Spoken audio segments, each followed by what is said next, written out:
talk to someone. So today our guest is Andy Collado. He's the Assistant Director of National Programs for the Financial Clinic in New York, New York. So welcome, Andy. Thank you very much, Serena. Thank you. And hello, everyone else on the call. So Andy, tell us first of all about the financial clinic. What is it? What is the financial clinic, and what is it that you guys do? Sure. So the Financial Clinic is a nonprofit that is based in Brooklyn, generally speaking, and now we're all based in our homes. We are a nonprofit that is focused on building financial security and improving financial mobility for low-income communities. We are working towards creating a more equitable economy where everyone can thrive. And we do that in a couple different ways. One way that we do that is with direct coaching, meeting one-on-one with people who are looking to get help with their finances. And that could be something as simple as helping them build spending plans or budgets, or something complex like I need to, get some accounts in order to prepare for my kids' education. I don't know where to begin or where to start. Or maybe they had identity theft and they just don't know what to do or what rights they have. So we're here to help them. We work with organizations as well in helping them incorporate financial security outcomes into their programs, because we feel that having a more financially secure participant is going to lead to a more effective program, and it's going to lead for them to be more effective once they step out of that program. So, Right. OBT, for example, would have workforce development. So helping them learn what to do once they get those checks coming in, right? How do we take advantage of that so that way they can really build fulfilling lives? And we do that primarily through our software, our web-based coaching software called Change Machine. Change Machine is a wonderful tool that will help people manage their money. So it helps frontline staff and coaches be able to guide their clients into that promised land of the achieving of goals. We look to take this information as well and to impact change on a broader level. Things like putting our information and data behind policy proposals, or looking to represent the financial security industry in specific workforces or task forces. I myself was on the taxi medallion sales task force earlier this year. Oh, wow. Representing our community. And so if you look at it in that way, the clinic likes to work from the ground up to try to help as many people as possible to really build a truly equitable economy for everyone. Wow. So it's a very long-winded way of saying who the Financial Clinic is. And I am the Assistant Director of National Programs at the clinic. So with my team, we work with various organizations, including OBT, in helping them implement those financial security outcomes.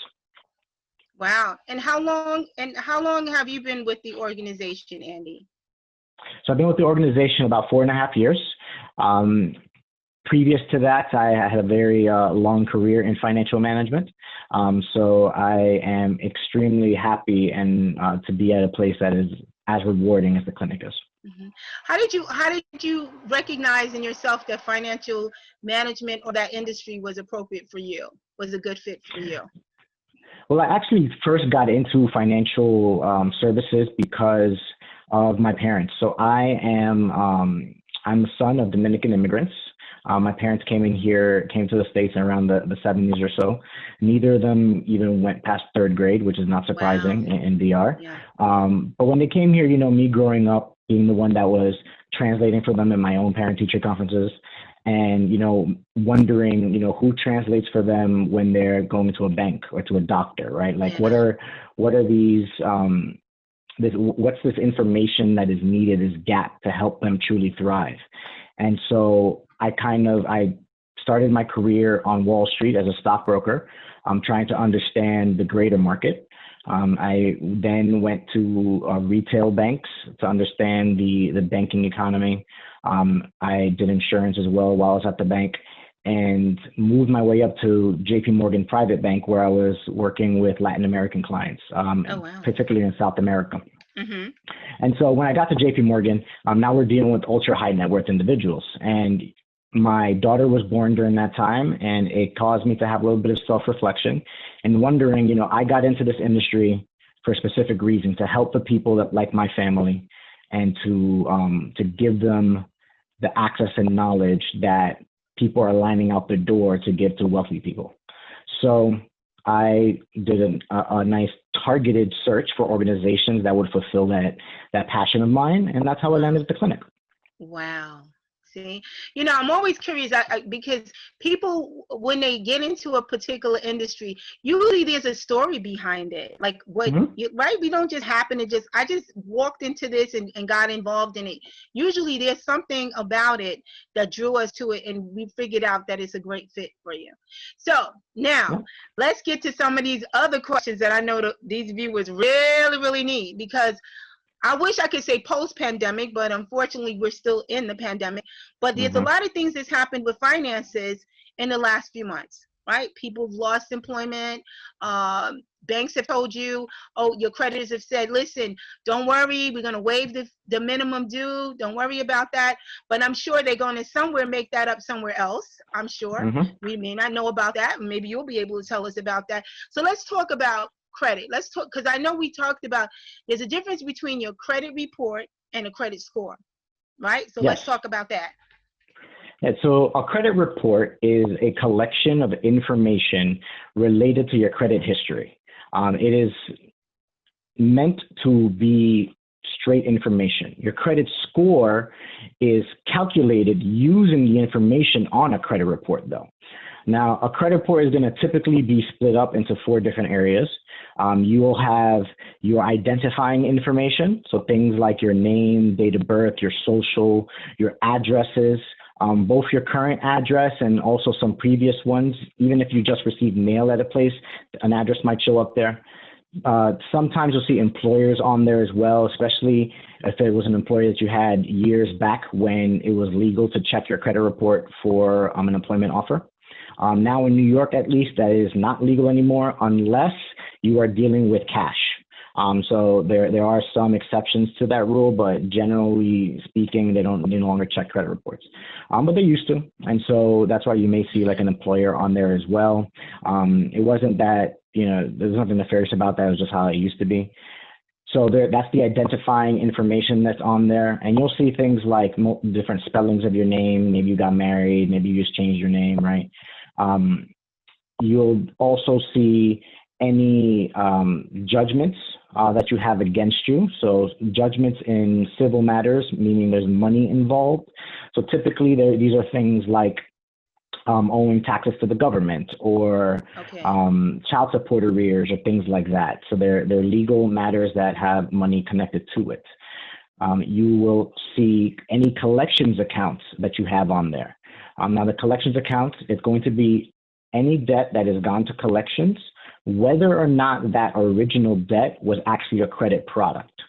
So for example, a credit card is a credit product. So that would show up on your report whether or not it was in collections.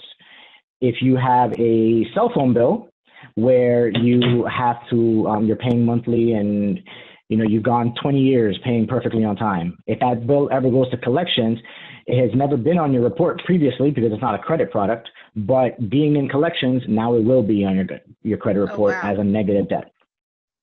Now, and so that's collections. Then you're going to see a list of all open, or not necessarily open, but all credit products that you have had in the last 7 years. So whether opened or closed. That will show up there as well. And that's going to be things like revolving credit products, such as credit cards, overdraft lines of credit, charge cards, as well as installment loan products, which can range from a simple personal loan you got at a credit union all the way up to like a mortgage. So any situation in which they gave you the money up front and you're paying them back principal and interest every month. And then finally, there is a section, which is technically the 5th section, but the section on inquiries, which is a listing of any time someone has pulled your credit, in a way that's going to affect your credit score, because there is a difference between soft inquiries and hard inquiries. But the hard inquiry is what's going to show up, and that is anytime you needed to check your credit to receive a product or service. So it was a requirement. And this is why if you check, and this is why if you check your own credit, it doesn't affect your credit score. If you're going to like a financial coach or something like that, that won't affect your credit score, because those are more account review inquiries rather than, well, for me to give you this phone, I have to check your credit to see if you have to pay a deposit or not. Or for me to give you this apartment, I have to see if you're going to be a good payer, right, due to based on your credit report. So that is, in a very quick way, what a credit report is and how the information that's there. Now, that credit report will translate into a credit score. There are many different types of scores out there. You have your Vantage scores, you have your FICO scores, but they all work on the same principle. They're going to take your credit report, they're going to take the information on there, they're going to apply certain weights to certain categories, and that is going to generate your credit score. So the most commonly used here is FICO, Fair Isaac Corporation. If you use something like Credit Karma, or many banks will offer you like a free credit score like Credit Journey, Chase, and Credit Wise, Capital One, those are typically Vantage score, which is a different scoring model. It is gaining a lot of popularity, especially in the account review section of the world. But typically when someone is using your credit to give you a service or a product, they're going to be checking FICO. And in FICO, we have great information as to how they calculate those scores. The biggest portion of the score for FICO, and actually all the other credit reporting models as well, is making payments on time. So 35% of your credit score is simply making sure that you don't miss a minimum payment. And missing a minimum payment, having a late payment for credit reports and credit scores means that you are 30 days late or more.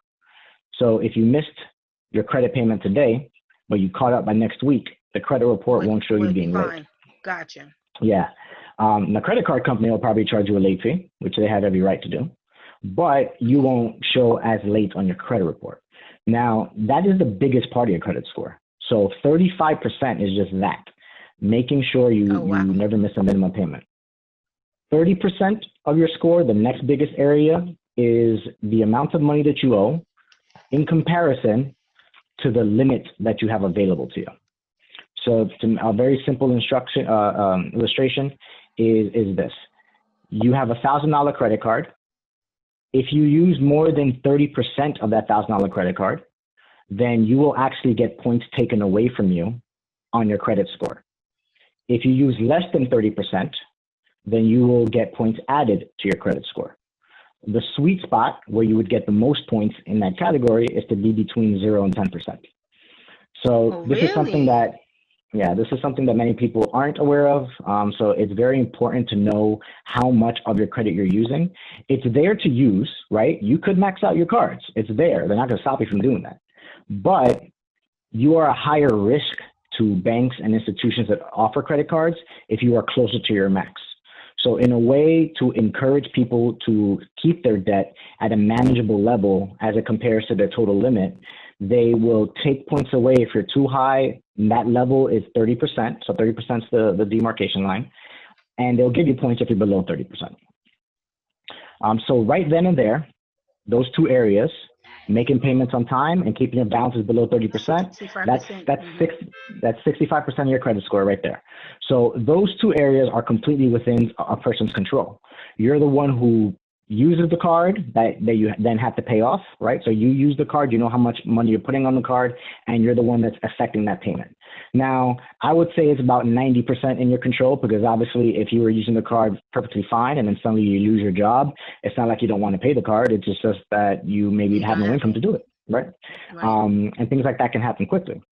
So that is 65% of your score. The other three, though important, are a little bit less, right? So 15% of your credit score is the length of credit history, meaning how long have you been using credit products?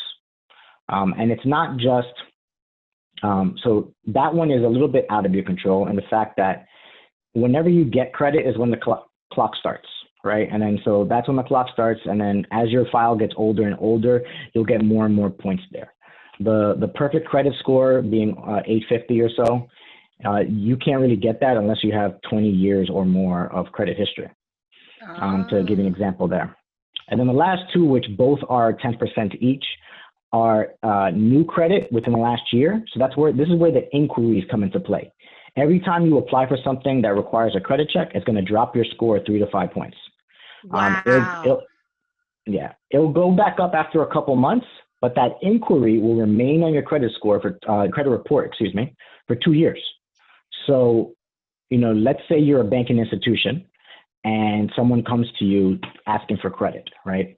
If you look at their credit report and things are looking okay, right? But then you see that they've had 10 inquiries in the past year, the bank is going to look at itself and say, why was this person applying for credit so often last year, right? And so even if your credit score the ding on your credit score has already expired, so it's like 2-3 months since your last inquiry, that information will still stay on that credit report, and they'll be able to see it. So after 2 years, it'll get deleted, which is why it's important to try not to apply for things unless you really need it. Wow. Which is why I always tell everyone, say no to that cashier offering you 10% off to apply for a credit card. Because they don't care whether you get approved or not. They're actually getting paid by application in most cases. So the more applications they get put in, they're getting a bonus on it, right? But it does impact you, and so you want to be very careful about that. Andy, I just want to share something with you. Yes. Andy, I just got a text. So one of my friends is on the webinar. She texted me and she said, "I wish I knew then what I know now." But I know going forward. Thank you, Andy. So it's on my cell phone. I wanted to share that with you. You're welcome. You're welcome. That came from Pinky. Thank you. You have a Pinky too, but this is a different Pinky. Yes. Yeah, well, I have that a question for you. That brings up a great point. No, go ahead. So I have a question. There are times where I know for myself, like I used to have a lot of credit cards when I knew better. It's like when you know better, you do better, right? So as I paid them off, does it look more favorable to you when you close an account, or if there's no activity? Like I noticed that when there was no activity, then they said, hey, I guess you don't need our credit card anymore, so we're going to close your account. Which is more favorable for you? So you bring up a couple of really good points. The credit score is going to be calculated on open accounts. So if you close a card, for example, that credit limit is no longer available to you. So let's say if you had 2 credit cards of $500 each, right? And you had $300 on one card and nothing on the other card, right? In total, you're using 300 out of 1,000, so you're at 30%. But if you were to close that card that's 500, now you're at 300 out of 500, and now you're at 60%. So by closing a card, you actually just increased your ratio, which is going to decrease your score. The other consideration there is that your credit history is going to be affected as well, because now that that card is closed, then your credit history is going to get cut down by the amount of years that you had in that card. So the average amount. Oh, I got so in many cases, I caution people in closing accounts. I will tell them, just keep it open. Don't use it, but just keep it open, because it's going to help you. The only time I will say not to do that is if the card is charging you an annual fee, right? So you're paying to have the card basically. Right. But even in that case, we want to make sure we take everything else into consideration to see what would happen if you actually close that card. The other thing to notice is that a card is going to eventually come off your report if it's closed. So on your credit report, you're going to see accounts for the last 7 years. 7 years and 180 days typically. If that card closes, it's just going to disappear off your credit report after that time period is over. But if you keep that card open and never use it, it will stay on your report, and it's going to stay on your report, and it'll say the open date was way past 7 years. So although you're only showing the last 7 years of history, that card is really helping your credit history. Ah, okay. Yeah. So those are the little facts that really help. Your loans, for example, if you have a loan and everything was paid well, right? Loans always close because you get to the end of the loan. So right. a good paying loan will remain on your credit report for up to 10 years, actually. So it'll show that you had a loan, you always made your payment, et cetera, et cetera. If it's a bad, or if you had missed payments or any negative history on that account, after 7 years, then it'll get deleted. You talk about what if I could have known back then what I know now. One of the good things about credit reports and credit scores is that time can heal a lot of wounds.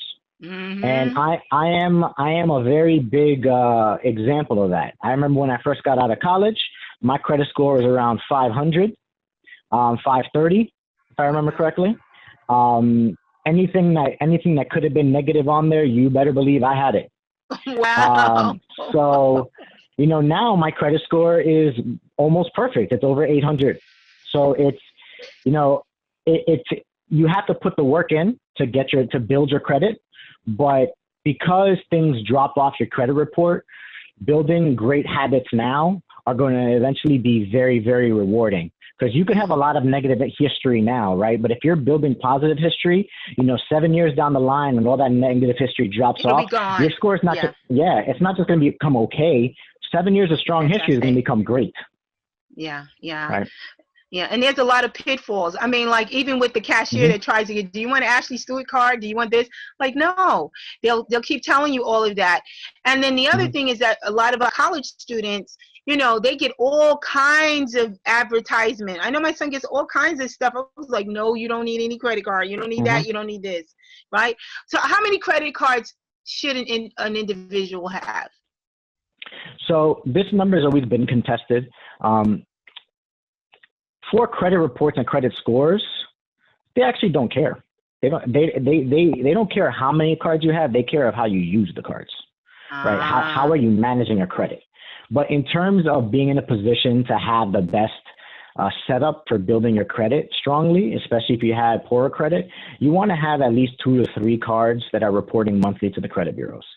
Now, the last part of your credit score, which I didn't mention yet, is that 10% is a mix of credit, and that means having both credit cards and loans. So to have a strong credit profile, you want to have a history of you paying loans and a history of you paying credit cards, because there are 2 different types of credit products that require slightly different payment schedules, and so having both show that you can manage 2 responsibly. So in many cases, when we talk about building credit for somebody, we may see somebody that has credit cards and been doing it well, and we're thinking like, okay, so you know what? Let's get you a credit building loan, so that way you can add the mix of credit, which will give you a little bit of a boost in terms of your credit score. And so it'll take about like 6 months or so to see a good boost, but that might be a good option. Now, that's not the good option for everyone, which is why it's important to really review it and to see what's best for you and meet with the coach to do that. But there are a couple different ways to really look at that question, right? So at the very least, you need to have something reporting to the credit bureau. So at least 1 credit card, right?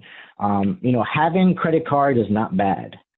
Having a lot of debt can be bad, and not even that in all cases, but it's about how you manage your credit. That's what a credit score is. That's what a credit history is. It's just telling somebody else how good of a credit user you are. And to give an example of that, you need to have a product that shows how good you are. So I often sit with people who have like no credit products whatsoever. So they have an insufficient file. And, when I tell them, we come from, our neighborhoods, and we hear all these negative stories about, how debt destroys people and having bad credit destroys people. So it scares some people away from ever having a credit card. Yeah. But that's exactly the wrong way to look at it, right? It's not about the negative experiences that other people had. It's about the positive experiences that you yourself can have and the doors that having great credit can open for you. Wow. Andy, how would one go about getting a financial coach? Because I'm sure a lot of folks could use one.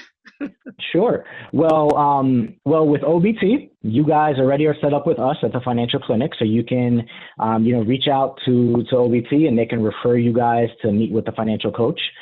So I work with a team of coaches and we will set up those appointments and start meeting with you.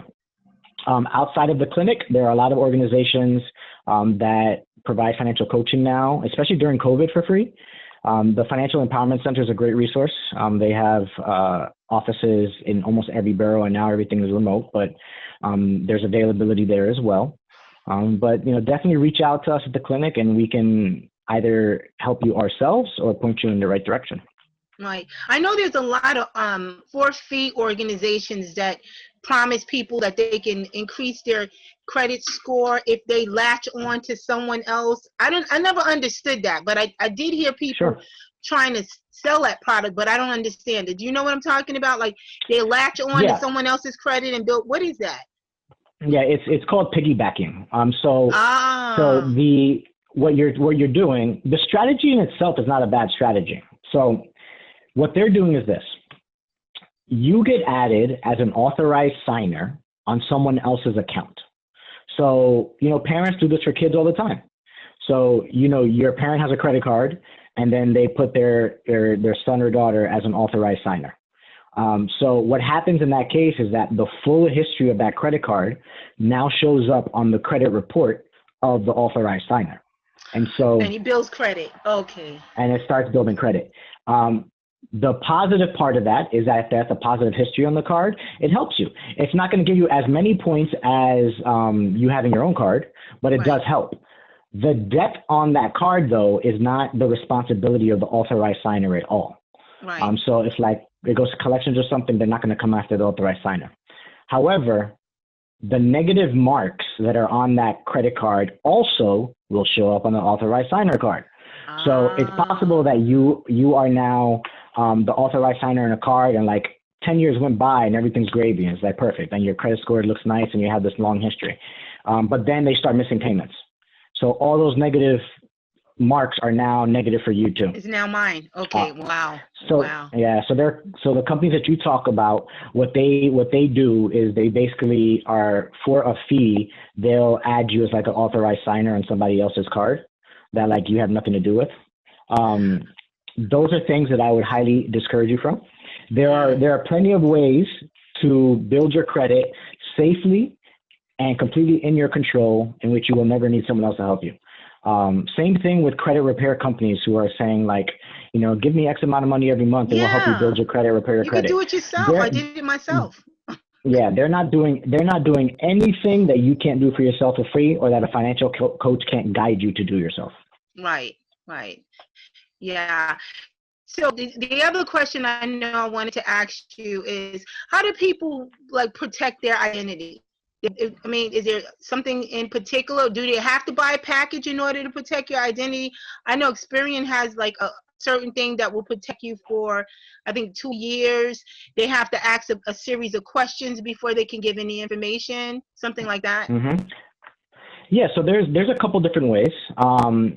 So the first step in protecting your identity is to get that credit report. So the website, annualcreditreport.com, gives you access to all 3 of your reports for free. Typically, it was once per year, but because of COVID, they're now allowing you to do it once per week. That's all 3 agencies: TransUnion, Experian, and Equifax.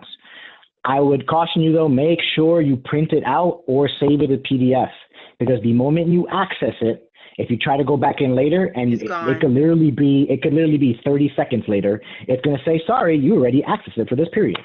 So as soon as you access it, print it PDF, preferably both. But on that report, you can see if there's any accounts that were opened up under your name, right? Or if there's any negative history there. There is a similar report for banking products called Check Systems that you can request as well, and that will show you if there's any negative banking history within the last couple of years. Unfortunately, it only goes back about 2 years or so, but it does give you something to start with. On both of those, you can look at and make sure that everything is correct. You want to verify that all the accounts are yours, and also that no accounts are missing. You want to make sure that all the balances are accurate. right? Because identity theft could also be someone stealing a card that is yours or using a card that is yours, right? So like the account itself could be correct, but those balances could throw you off. You want to make sure that you are responsible for each of the accounts on your report, outside of that authorized signer, and it should very clearly state that you're an authorized signer, not a joint signer. You're aware of all those cards that you are authorized signers for, because that also happens sometimes where you'll see someone like added an authorized signer and never told the other person. So you want to make sure that that's there. And if you are an authorized signer on any like negative accounts, you want to try to contact that person and get them to take you off, because when they take you off, that will no longer show on your report either. But the first step in protecting yourself against identity theft is getting that credit report, and getting that check systems report and seeing if there's anything that you don't see there that's not yours, because then we got to start disputing. Now, the other step, which you had mentioned with Experian, is that you could put credit freezes on the bureaus, meaning that they're going to have to take extra steps, usually like a PIN code, before they can access your credit report. So you could be at a bank applying for a credit card, and it's going to say, there's a credit freeze on this account, please provide the PIN. And so the client is going to have to provide the PIN number for the bank to access the credit report. So that's a credit freeze. It will completely like lock up your credit report, so nobody can access it without giving that verifying information, which is a very helpful way to completely block out your credit. Like they're not going to be able to touch you because they don't have that PIN code. They can't do anything. And no bank, no credit card company, nobody can actually override that. Yeah. If you yourself forget the PIN, you're going to have to get in contact with the credit agencies and go through a long process for them to verify you are who you are to then get a new PIN. So the process can be annoying, but it's annoying for a reason, and it's annoying for security purposes. I love it. Actually, I have a credit freeze, and you can't access any of my credit information because I noticed that there was a hard inquiry that I don't remember making. Like I never applied for anything, but it was there, and I was like, well, where did this come from? And that's when I decided to do the credit freeze. And so anyone wanting to do anything about credit or find anything about credit, they need the PIN number. Otherwise, they'll find nothing. So that was one of the reasons why. It's another step, but I think it's a very useful step to protect yourself. And we need, especially now, people are being very desperate with a lot of things because of the current times that we're in. So that's one of the reasons why I wanted to do. Andy, you have given us so much information. I think I could talk to you for hours. And looking at my cell phone, I think other people could listen to you for hours. The next thing that I just wanted to talk, I know we talked a little bit about a spending plan. What exactly is a spending plan? Sure. So, managing your credit responsibly goes hand in hand with a spending plan. So a spending plan is just another way to say budget, right? We like to say spending plan. I like to say spending plan because you need to understand what it actually is, right? It's you deciding how to spend your money. You're the one in control. So we want to help you build that spending plan by looking at, what are all your expenses? Which are your important expenses? Which are your not important expenses, right? That very question is going to be very different for different people. If you have a car to whip around on the weekends, it is very different than if you have a car because you're an Uber and Lyft driver, right? The expense is the exact same in both situations, but they're two very different categories.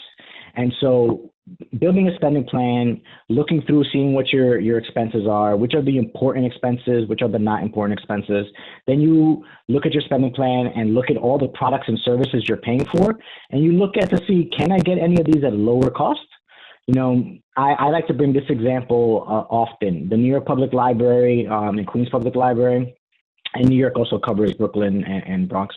They offer a hotspot Wi-Fi loan program. Just like renting a book, you're going to rent a Wi-Fi hotspot. So if someone in the household receives public benefits and someone in the household is public school age, so K through 12, you can qualify to get a free Wi-Fi box for your house, right? So that's a way to take a expense that you were paying for and bring that cost down during the school year, right? It could also just be you reviewing your, car insurance plan or reviewing your cell phone plan and seeing like, am I using all the stuff I'm paying for, right?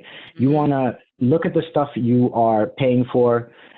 Ask yourself, is that something I'm using? Could I get what I need at a lower cost, right? And reviewing that. You compare all those expenses to your income, right?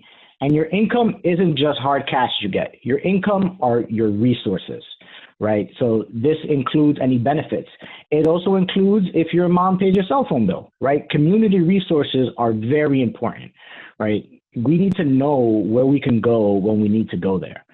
During COVID, we see a lot of families, having higher cases of food insecurity, for example. Right. And so you look at it and you think about, it's not just about increasing, your SNAP benefits. It's about where in your community is there a food pantry that you can get support from, right? Are there any family or friends that can help you out a little bit? So when I look at income, I look at what are all the resources you have available to help you pay those expenses that you have. And so you'll compare your expenses to your income. And let's say you're short, right? If you're short, then you don't actually have any money to pay down your credit cards, right? So we want to get you to a point where you have money left over, try to increase that amount as much as we can, and then decide how much of that money you want to put towards your debts to bring your credit into a more favorable level. Now, you may not be able to fix everything 1, 2, 3 right away, but having a plan in place and knowing what you need to do, and then following through, especially when the resources come in, if they're not there, right away, is going to put you on a path to success. And it's going to immediately lower the financial stress that you're feeling, because although you may not be at zero debt, you're following the plan and I'm going to get there. Yeah, it's really important. And I think a lot of people are under stress because of finances right now, not really understanding what to do. And some people who lost their job, some people were furloughed, and so they didn't work, or people who worked, but even with working, if you were working remotely, there was so much price gouging of all of all the essential items. It was so expensive. I mean, I think I went to the supermarket one time, a package of chicken was like $16. I was like, what? And then they say you can only buy 2 packages. Well, I guess so. I mean, at $16 for chicken, right? But that's one thing. And now I have a family of 2 now, but if I had a huge family, imagine what that would have looked like right in the thick of the pandemic. Well, I can only imagine what people are going through. So that was one of the main reasons I wanted to have this conversation with you today.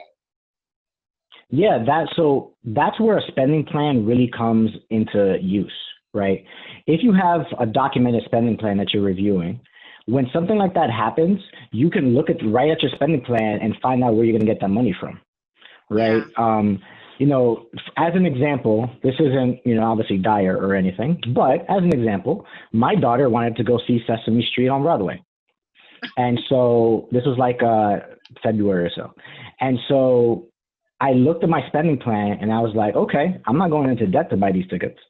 So I looked at my spending plan and said, okay, so where can I get like these $60 or whatnot that was not in my budget to buy these tickets, right? And so I looked down in there and I found, like the amount of money I spent on buying lunch at work, right?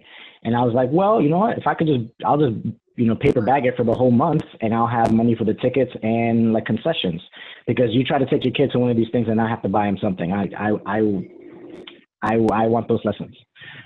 So that gives you that power, right? If you were to lose your job, right, you can go right onto your budget and find out, okay, so what are the things that like I can immediately cut, right? And like you can get a plan in place and really start working with that. COVID has shown more more to the larger population, but people in financial security, like myself, have always said this and seen this. Disadvantaged communities are at a much higher risk, right? They don't have 3 months worth of savings saved up typically, right? They don't have emergency funds. So if you're using your budget well, you'll get to a place where you can put money aside every month to build those emergency funds for you as well. So that way, when crisis hits, you're more prepared to go through it. We want to always work on it. It's a work in progress. It's not a straight line either. It's not just a straight line up. You know, you're gonna have ups and downs throughout your whole life. But the goal is that in the future, your downs are higher than your highs are now. Yeah, excellent. See, Andy, I was going to ask you for final thoughts for the what you would want our viewers to walk away with, but you might have just gave it to me. But you know, one of the things that I stopped doing, and in the beginning of the pandemic, because you know you couldn't go out, I was doing Instacart a lot, and then once I got comfortable enough to go out and shop myself, there was a big difference. There was a really, really big difference. And then I found that the supermarkets that wasn't, you know, inflating all the prices. So I'm going to shout out Aldi's, because Aldi's supermarket kept their prices. The produce was excellent, and they kept their prices at the rate. Maybe went up 5 or 10 cents, but nothing major as compared to some other supermarkets. I won't mention their names, but that $16 chicken was off the hook. I was like, I couldn't believe it. I still can't. But so it was supermarkets like that who still bought great produce and meats too. ShopRite. Somebody said ShopRite. I wasn't going to say the name. And to the community, and especially communities who, you know, who can't get to other places, you know. So it was very, very important. Yeah, it was very, very important. But I learned quickly that Instacart rate was not going to work. Yeah, you always got to review your expenses. Way more expensive. Yeah, sometimes you know you could be in a point in your life where an expense might make sense, right? And other points where it's not. I remember once working with a client where she was paying, you know, something like $250 on her cable bill, and it was like overdrafting her every month. And so working with her, you know, I sat with her and I told her, listen, if we just cancel your cable for you know, and hold off on it for 2 to 3 months, you're going to be so far ahead in terms of your savings that then you could just turn it back on. And now you're ahead of the ball instead of behind the ball. So, you know, expenses are sometimes, you know, temporary things. These drops sometimes are temporary. But, you know, and you asked about like a closing thought. You know, a closing thought that I always say is that money, unfortunately, has been a taboo in most communities to speak about. Right? We have a relationship with money that can be very different. There's some people who like to avoid all conversations with money. There's some people who worship money, right? There's some people who see money as a reflection on their personal value, right? We all have specific relationships with money. And so it's important for us to understand what that relationship is and how it's holding us back from achieving those dreams that we really want. My personal mantra, especially with coaching, is always that you can have anything you want in life, but you can't have everything. So you have to figure out what is really important for you, and then let's go and get it. Yeah, excellent. That's an excellent thought. Thank you, Andy. And thank you for taking your time out today. You were a tough man to get in contact with, but I tell you, you were worth it. You are definitely worth it. So I thank you so much. I know Michael would thank you once he sees this. He's going to be like, oh my God, I missed it, because I know he had some fabulous questions for you too. So thank you so much. Thank you everyone for tuning into the webinar. Next week is going to be our 20th webinar. So we're going to have people from the mayor's office of nightlife come on, and we're going to have all of our previous guests. So Andy, you get to come back next week for our 20th 20th week anniversary. All right, so it won't be our 20th year, but our 20th week anniversary, and we're going to have a great time. So everyone, thank you so much for tuning in. Thank you, Andy. Thanks, Daniel, for all your help in the control room. Everyone have a wonderful, wonderful day. And remember that social distancing does not take the place of emotional connection. All right, have a great day, everyone.